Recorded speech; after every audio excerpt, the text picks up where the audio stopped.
सारेगामा कारवां mini भक्ति।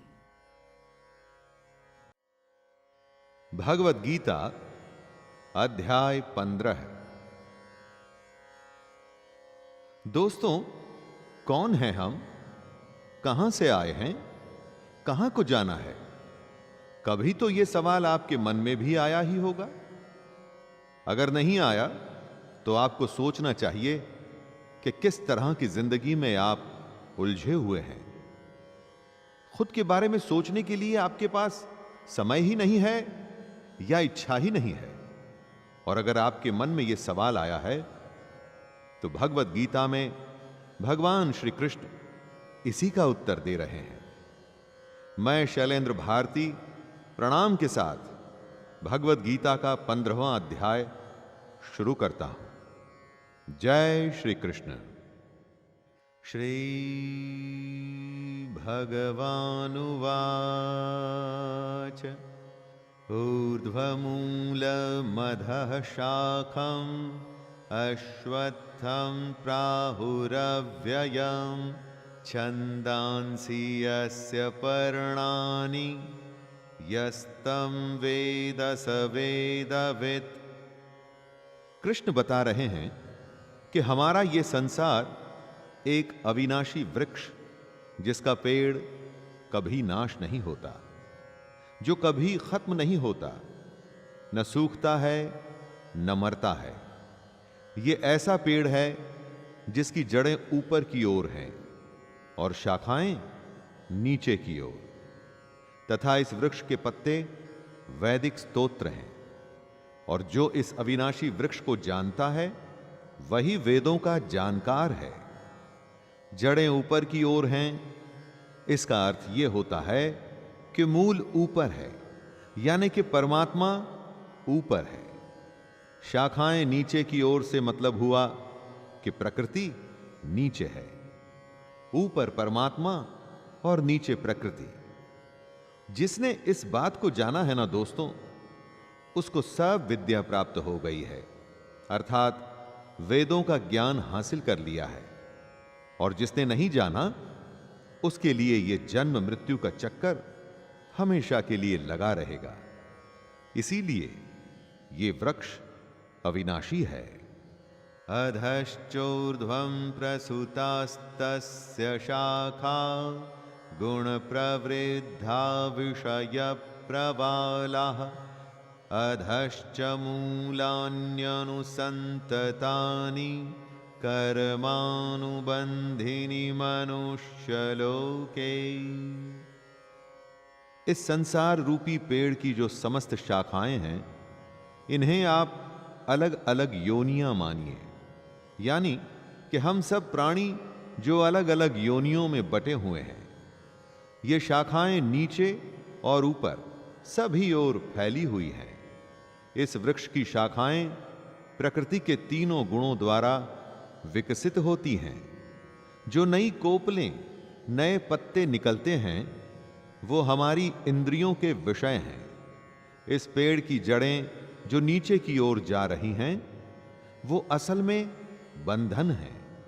इन्हीं जड़ों में सकाम कर्म करने वाले, यानी कि फल के लिए कर्म करने वाले बंधे रहते हैं। न रूपमस्येह तथोपलभ्यते नान्तो न चादिर्न च सम्प्रतिष्ठा अश्वत्थमेनं सुविरूढमूल मसंगशस्त्रेण दृढ़ेन छित्त्वा। कोई भी पेड़ हो, उसकी जड़ें नीचे मिट्टी में ही जाती हैं, शाखाएं चारों तरफ फैलती हैं। लेकिन जो ये संसार रूपी वृक्ष है, इसके वास्तविक स्वरूप का अनुभव इस जगत में नहीं किया जा सकता है। और इसकी वजह है क्योंकि ना तो इस पेड़ का आदि है और ना ही इसका अंत है। ना तो यह पेड़ कहीं से शुरू हो रहा है, ना ही इसका कोई अंत दिखता है। दोस्तों, आप कैसे ऐसे पेड़ की कल्पना कर सकते हैं? वैसे तो पेड़ों का आधार धरती होती है, लेकिन इस पेड़ का कोई आधार ही नहीं। हां, लेकिन अगर आप हमारी इस दुनिया के मोह, लोभ और बंधन को तोड़कर वैराग्य की अवस्था में आएं, तो इस पेड़ को काट सकते हैं। कहने का अर्थ है कि अगर आप प्रकृति के 3 गुणों से बच पाएं, तो इस पेड़ का भी अनुभव कर सकते हैं। ततः पदम तत्परिमार्गितव्यम यस्मिन् गता न निवर्तन्ति भूयः तमेव चाद्यं पुरुषं प्रपद्ये यतः प्रवृत्तिः प्रसृता पुराणी। वैराग्य यानी कि निष्काम कर्म में अपना सब कुछ समर्पित कर देना। वैराग्य ही वो हथियार है जिससे मनुष्य इस सांसारिक वृक्ष को काटकर प्रभु तक पहुंचने की कोशिश कर सकता है। जो मनुष्य प्रभु तक पहुंचने के मार्ग पर एक बार आ जाता है, वो फिर कभी वापस नहीं लौटता। कृष्ण कहते हैं, हे अर्जुन, मनुष्य को उस परमात्मा के शरणागत हो जाना चाहिए जिस परमात्मा से इस आदि रहित संसार रूपी वृक्ष की उत्पत्ति और विस्तार होता है। संसार रूपी वृक्ष अगर कटेगा नहीं तो प्रभु का रास्ता कभी नहीं मिलेगा। निर्माण मोहाजित संग दोषा अध्यात्म नित्या विनिवृत्त कामः द्वंद्वैर्विमुक्ताः सुख दुःख संज्ञैर्गच्छन्त्यमूढ़ाः पदमव्ययम् तत्। संसार रूपी वृक्ष कैसे कटता है उसे बताते हुए कृष्ण कहते हैं कि जो मनुष्य मान, प्रतिष्ठा और मोह से मुक्त है और जिसने उन मनुष्यों की संगति को त्याग दिया है, जो सांसारिक विषयों में लिप्त है, ऐसा मोह से मुक्त हुआ मनुष्य ही उस अविनाशी परम धाम को प्राप्त करता है। हम सब कुछ सोसाइटी में अपने स्टेटस के लिए करते हैं दोस्तों। इसी मान प्रतिष्ठा के मोह से मुक्त होना है और ऐसे लोगों से दूर रहना है जो इस दुनिया में कर्म सिर्फ फल के लिए करते हैं। उनकी संगत से बचना है दोस्तों। अपनी सांसारिक कामनाओं को समाप्त कर हमें सुख दुख का भेद खत्म करना है और अगर हम ऐसा कर सकते हैं तभी हमें प्रभु मिलेंगे। न तद्भासयते सूर्यो न शशांको न पावकः यद्गत्वा न निवर्तन्ते तद्धाम परमं मम। कृष्ण सांसारिक पेड़ को काट परम धाम पर पहुंचने की बात कर रहे हैं। क्या है ये परम धाम? वैसे तो सूर्य पूरे ब्रह्मांड को प्रकाशित करता है, लेकिन इस परम धाम को वो प्रकाशित नहीं कर पाता। न सूर्य न चंद्रमा इस परम धाम को प्रकाशित कर सकता है और ना ही अग्नि। यह परम धाम ऐसा गंतव्य यानी कि ऐसी डेस्टिनेशन है दोस्तों, जहां पहुंचकर कोई भी मनुष्य इस संसार में वापस नहीं आता। और यही कृष्ण का परम धाम है। सब उस परम धाम की बातें तो करते हैं, लेकिन क्या समझते भी हैं कि वो परम धाम क्या है? और यही कृष्ण समझा रहे हैं। श्री भगवानुवाच ममैवांशो जीवलोके जीवभूतः सनातनः मनः षष्ठानीन्द्रियाणि प्रकृतिस्थानि कर्षति। प्रकृति में जब ब्रह्म का अंश मिलता है तो हम प्राणी बनते हैं। इसी बात को समझाते हुए कृष्ण कहते हैं कि संसार में प्रत्येक शरीर में स्थित जीवात्मा मेरा ही सनातन अंश है। जो भी जीवित प्राणी आप देखते हैं उन सब में कृष्ण का ही अंश है दोस्तों। हर एक प्राणी में ब्रह्म है और यह सब प्राणी अपनी मन सहित छहों इंद्रियों के द्वारा प्रकृति के अधीन होकर काम करते हैं। जो जो प्रकृति के 3 गुण हमसे करवाते हैं, हम वो करते हैं। कर्ता यानी कि करने वाली प्रकृति है, हम नहीं। इसीलिए जब हम प्रभु के परम धाम को पाने की कोशिश करते हैं, तो हमारे अंदर का ब्रह्म उस ब्रह्म में मिल जाता है, जिसका कि वो अंश है, और इसीलिए वो वापस धरती पर कभी नहीं आता। शरीरं यद्वापनोति यच्चाप्युत्क्रामतीश्वरः गृहीत्वैतानि संयाति वायुर्गन्धान्निवाशयात्। जब तक हमारे शरीर का जीवन है, उसमें आत्मा रहती है। शरीर का समय खत्म होने पर आत्मा को दूसरे शरीर में जाना होता है। लेकिन दूसरे शरीर में जाने का आधार क्या होता है?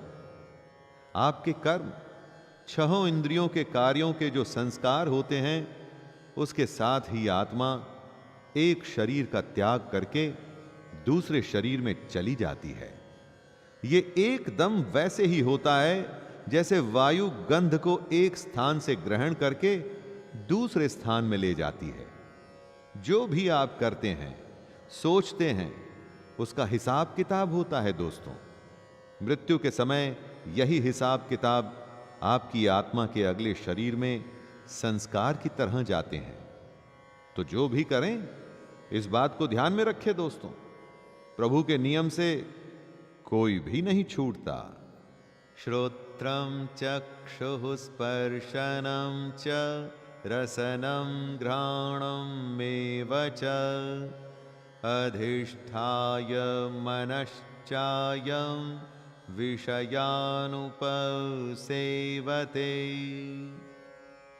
एक शरीर का जीवन खत्म होता है, उसकी देह मिट्टी में मिल जाती है, लेकिन आत्मा पिछले जन्म के संसार के साथ दूसरे शरीर में जाती है, और फिर दूसरे शरीर में वही प्रक्रिया फिर से चलायमान हो जाती है। जीवात्मा फिर से कान, आंख, त्वचा, जीभ, नाक और मन की सहायता से ही विषयों का भोग करता है। फिर से सुनने, खाने, देखने जैसे कामों में लग करके कर्म करने लग जाता है, और फिर से एक हिसाब किताब बनने लगता है अगले जन्म का। इसीलिए यह जरूरी है कि आप कोशिश करें कि आत्मा शरीर में से निकल सीधा ब्रह्म से मिले और आप जन्म मृत्यु से बच जाएं। उत्क्रामन्तं स्थितं वापि भुञ्जानं वा गुणान्वितं विमूढानानुपश्यन्ति पश्यन्ति ज्ञानचक्षुषः। जीवात्मा एक शरीर से दूसरे शरीर में पिछले जन्म के संस्कार लेके आती और जाती रहती है। ये सिर्फ वो ही समझ सकते हैं जिन्हें ज्ञान प्राप्त है, जो ये जानते हैं कि जीवात्मा कैसे शरीर का त्याग कर सकती है। ज्ञानी ही जानते हैं कि कैसे जीवात्मा शरीर में स्थित रहती है और किस प्रकार प्रकृति के गुणों के अधीन होकर विषयों का भोग करती है। लेकिन मूर्ख मनुष्य कभी भी इस प्रक्रिया को नहीं देख पाते हैं। केवल वही मनुष्य देख पाते हैं जिनकी आंखें ज्ञान के प्रकाश से प्रकाशित हो गई हैं। ऐसे मूर्ख जो गीता या प्रभु के ज्ञान को बोरिंग बताकर बातों को नहीं समझते, कृपया करके उनसे बच के रहिए दोस्तों। यतन्तो योगिनश्चैनं पश्यन्त्यात्मन्यवस्थितं यतन्तोऽप्यकृतात्मानो नैनं पश्यन्त चेतसः। हमारे अंदर जो आत्मा है उसे जीवात्मा कहते हैं। उसी के आने की जाने की प्रक्रिया से ही ये दुनिया चल रही है। अगर आत्मा शरीर के बंधन से मुक्त हो जाती है तो वो वापस अपने घर यानी कि ब्रह्म में मिल जाती है, जहां से वो आई थी। लेकिन कैसे? योग से। योग के अभ्यास में प्रयत्नशील मनुष्य ही अपने हृदय में स्थित इस आत्मा को देख सकते हैं, किंतु जो मनुष्य योग के अभ्यास में नहीं लगे हैं, ऐसे अज्ञानी प्रयत्न करते रहने पर भी इस आत्मा को नहीं देख पाते हैं। आपको निरंतर योग करना होगा, हार न मानते हुए। अपने मन, शरीर और बुद्धि को दृढ़ करके ही आप आत्मा को जान पाएंगे। यदादित्य गतम तेजो जगद्भासयतेऽखिलम् यच्चन्द्रमसि यच्चाग्नौ तत्तेजो विद्धि मामकम्। सूर्य के प्रकाश से ही हमारी धरती चलती है। इसी प्रकाश के ताप से ही पानी का वाष्पीकरण होता है और फिर वर्षा होती है, खेत हरे भरे होते हैं, हमारे पेट भरते हैं और हम जीवित रहते हैं। दोस्तों, साइंटिस्ट का कहना है कि सूर्य में एक फ्यूजन प्रोसेस चल रहा है जिससे यह प्रकाश होता है। लेकिन कृष्ण कहते हैं, हे अर्जुन, जो प्रकाश सूर्य में स्थित है, जिससे समस्त संसार प्रकाशित होता है, जो प्रकाश चंद्रमा में स्थित है और जो प्रकाश अग्नि में स्थित है, उस प्रकाश को तू मुझसे ही उत्पन्न समझ। कृष्ण ऐसा कह रहे हैं कि जो ज्योति में आपको प्रकाश दिखता है ना, वो स्वयं कृष्ण ही हैं। गामाविश्य च भूतानि धारयाम्यहमोजसा पुष्णामि चौषधि सर्वः सोमो भूत्वा रसात्मकः। हम सब कृष्ण के संकल्प का ही नतीजा हैं। उसी के ऐश्वर्य और शक्ति की वजह से प्राणियों में सांस का आना जाना होता है, और सिर्फ प्राणियों में ही नहीं। कृष्ण कहते हैं कि वो ही चंद्रमा के रूप से वनस्पतियों में जीवन रस बनकर समस्त प्राणियों का पोषण करते हैं। धरती में पानी, खाद, उर्वरता सब कुछ के मिश्रण के बाद ही फसल बढ़नी शुरू होती है। इस बढ़ने को ही कृष्ण पोषण करते हैं। यह उनका ही संकल्प है जो हम में प्राण बन के हृदय को गति देता है, फसल में रस बन के उनको पौष्टिक और स्वाद युक्त बनाता है। अहम वैश्वानरो भूत्वा प्राणिनां देहमाश्रितः प्राणापान समायुक्तः पचाम्यन्नं चतुर्विधम्। अन्न हमारा आधार है। जीवित प्राणी को अगर अन्न नहीं मिलेगा तो वो मर जाएगा। अन्न को 4 प्रकार का बताया गया है: चबाने वाले, पीने वाले, चाटने वाले और चूसने वाले। कृष्ण कहते हैं कि मैं ही पाचन अग्नि के रूप में समस्त जीवों के शरीर में स्थित रहता हूं। मैं ही प्राण, वायु और अपान वायु को संतुलित रखते हुए 4 प्रकार के अन्नों को पचाता हूं। वो अग्नि जो हमारे अन्न को पचाकर हमें शक्ति देती है, ये अग्नि कृष्ण ही है। इससे पहले कृष्ण ने कहा था कि जो आपको ज्योति दिखती है, उसका प्रकाश भी वे स्वयं हैं, और अब वो स्वयं को पाचन अग्नि बता रहे हैं। यहां तत्व यह है कि हम सब क्योंकि कृष्ण के संकल्प का नतीजा हैं, इसलिए हमारी इस पूरे ब्रह्मांड की हर क्रिया का आधार स्वयं कृष्ण है। सर्वस्य चाहं हृदि सन्निविष्टो मतः स्मृतिर्ज्ञानमपोहनं च वेदैश्च सर्वैरहमेव वेद्यो वेदान्तकृद्वेदविदेव चाहम्।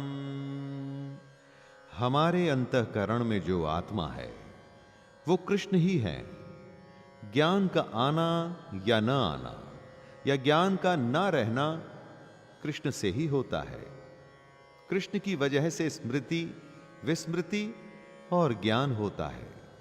यानी कि हमारे कर्मों पर निर्भर करता है कि हमें ज्ञान प्राप्त होगा या नहीं होगा।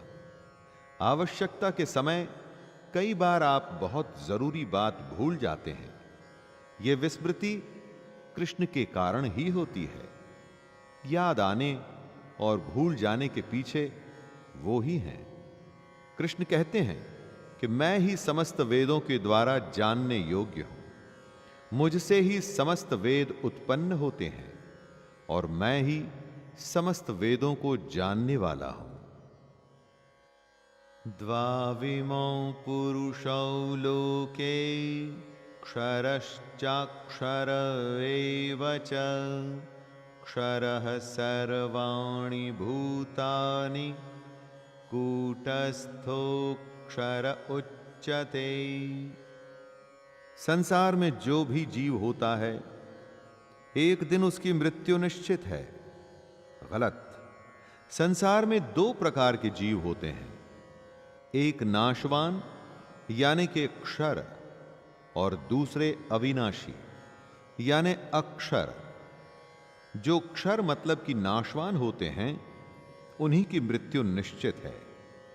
लेकिन समस्त जीवों की आत्मा अविनाशी है, उसकी मृत्यु नहीं होती, वो कभी नहीं मरती। ये ही सारे ज्ञान का आधार है। इसके आगे ही कृष्ण का बाकी का ज्ञान बढ़ना शुरू होता है। यही आपको समझना होगा दोस्तों कि आत्मा अमर है, उसी ब्रह्म का अंश है। जिस दिन वो उसी ब्रह्म में मिलेगी तो आपको मुक्ति मिलेगी, वरना नहीं। उत्तमः पुरुषस्त्वन्यः परमात्मेत्युदाहृतः यो लोकत्रयमाविश्य बिभर्त्यव्यय ईश्वरः। क्षर और अक्षर, इन दो तरह के जीवों के बारे में कृष्ण ने बताया है कि क्षर वो जो मर जाता है और अक्षर यानी कि आत्मा जो अमर है। लेकिन इन दोनों के अतिरिक्त, इन दोनों से अलग भी एक श्रेष्ठ पुरुष है जिसे कहा जाता है परमात्मा। ये अविनाशी भगवान तीनों लोकों में प्रवेश करके सभी प्राणियों का भरण पोषण करता है। तीनों लोकों का अर्थ है पृथ्वी, अंतरिक्ष और स्वर्ग। परमात्मा अपने चैतन्य बल से इन तीनों लोकों में प्राण फूंकता है, सबको जिंदा रखता है और तभी ये सृष्टि चलती है। जो हमारे अंदर है वो आत्मा है, जो बाहर है वो परमात्मा है। और आत्मा और परमात्मा एक ही हैं। यस्मात्क्षरमतीतोऽहम् अक्षरादपि चोत्तमः अतोऽस्मि लोके वेदे च प्रथितः पुरुषोत्तमः। क्षर और अक्षर की परिभाषा को समझा कृष्ण ने बताया कि इन दोनों के अलावा एक श्रेष्ठ पुरुष भी है जो है परमात्मा, और ये पुरुषोत्तम पुरुष कृष्ण ही हैं। ये क्षर और अक्षर दोनों जीवों से परे और सर्वोत्तम हैं। वेदों में जिनका पुरुषोत्तम नाम से वर्णन होता है वो कृष्ण ही हैं। हमारी दुनिया के उत्तम की परिभाषा से इसे जोड़ के आप मत देखिएगा। यह उत्तम का मतलब धन, दौलत, वैभव या प्रतिष्ठा से नहीं दोस्तों। यहां उत्तम से अर्थ है जो अविनाशी, तीनों लोकों में प्राण शक्ति को धरता है, जिसके बिना कुछ भी संभव नहीं, जो हम सब में है और हम सब के बाहर भी है। यो मामेव सम्मूढ़ो जानाति पुरुषोत्तमम् स सर्वविद् भजति मां सर्वभावेन भारत। जो इस बात को समझता है कि कृष्ण ही पुरुषोत्तम हैं, जो क्षर यानी कि खत्म हो जाने वाले जीव को और अक्षर यानी कि न मरने वाली आत्मा को जानता है, जो बिना किसी संशय के कृष्ण के इस भगवान रूप को समझता है, वह मनुष्य कृष्ण की असली भक्ति करता है। यहां भक्ति को भजन या कीर्तन मत समझिएगा दोस्तों। भक्ति का अर्थ है स्वयं की प्रकृति, आत्मा और परमात्मा को जानना। जिसको आप जानते नहीं उसको प्राप्त कैसे करेंगे? भगवान को समझेंगे तभी तो उसकी प्राप्ति के लिए कोशिश करेंगे। यह कोशिश ही भक्ति है दोस्तों, और यह उसी के लिए संभव है जो अपने और परमात्मा के स्वरूप को समझता है। इति गुह्यतमं शास्त्रम् इदमुक्तं मया नघ एतद्बुद्ध्वा बुद्धिमान् स्यात् कृतकृत्यश्च भारत।